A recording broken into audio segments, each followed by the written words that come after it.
Hello, friends. Welcome back to Mindful Chatting. I'm Kristin, a therapist, doctoral student, and someone who spent a lot of time thinking about the emotional weight of ADHD. This episode, our fourth episode in our summer series. Whew, this is a doozy. But in our last episode, we talked about social disconnection, the invisible gap between you and the world, even when people are physically around. So make sure to check out our previous 3 episodes in this mini-series as we go through ADHD, social disconnection.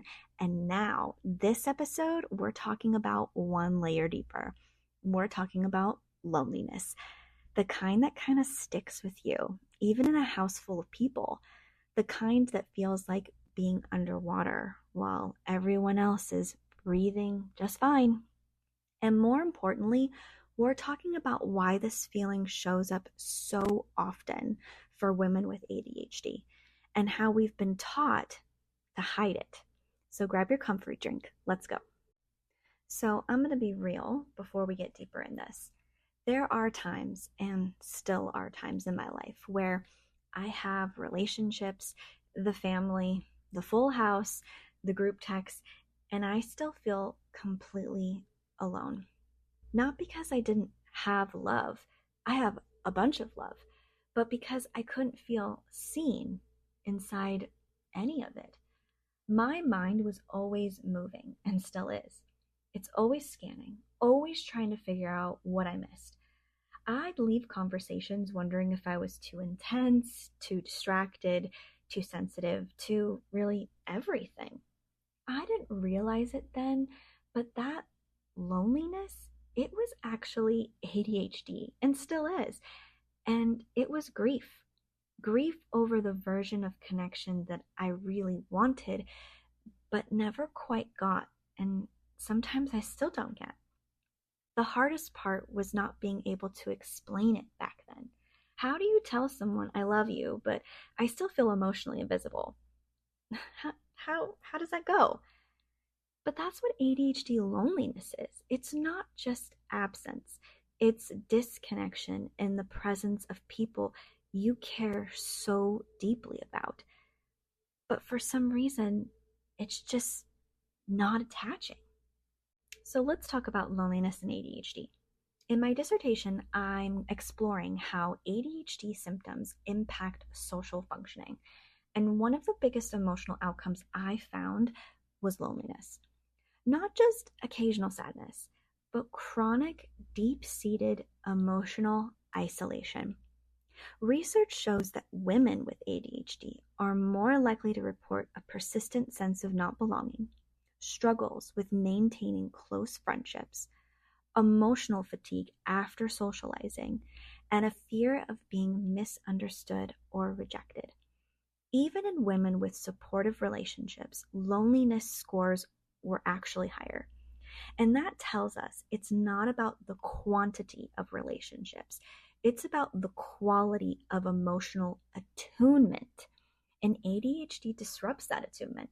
It interferes with how we read cues, regulate our emotions, and recover from conflict. And when we don't feel attuned, we don't feel safe. And when we don't feel safe, we disconnect, even from the people we love the most.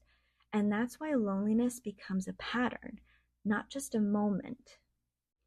But I think one of the most heartbreaking things about loneliness in ADHD is how good we are at hiding it. Women are socialized to smile through discomfort, to stay likable, to avoid burdening others with our chaos. So we become experts in what we call emotional masking. We say we're fine. We make jokes. We sometimes host the parties. And we check all the boxes. And then we go home and wonder why no one sees the version of us that's aching inside.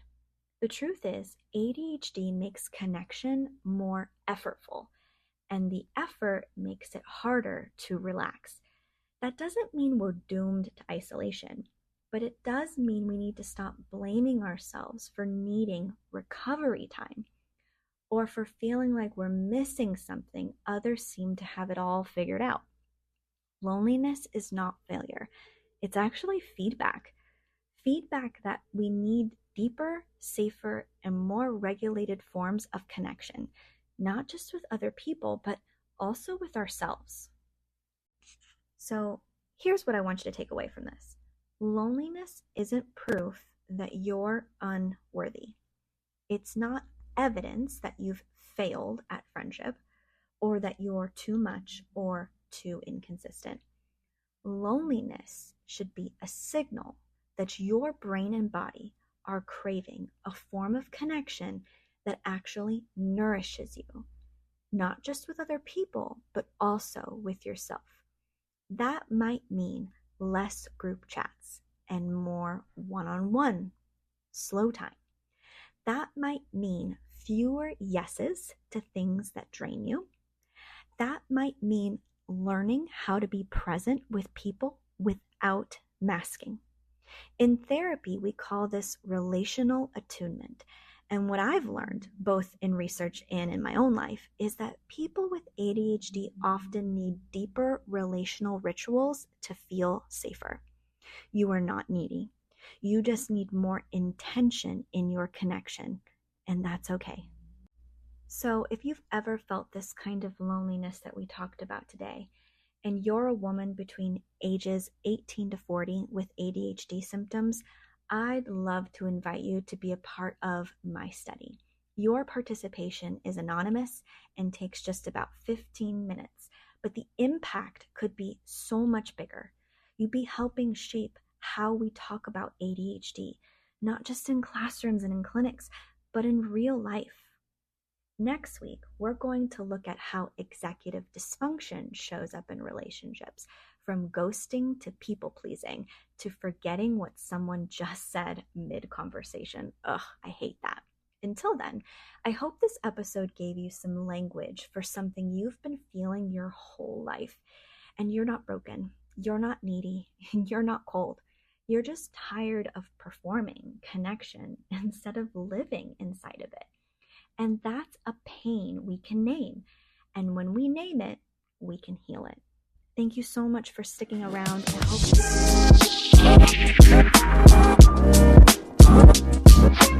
hope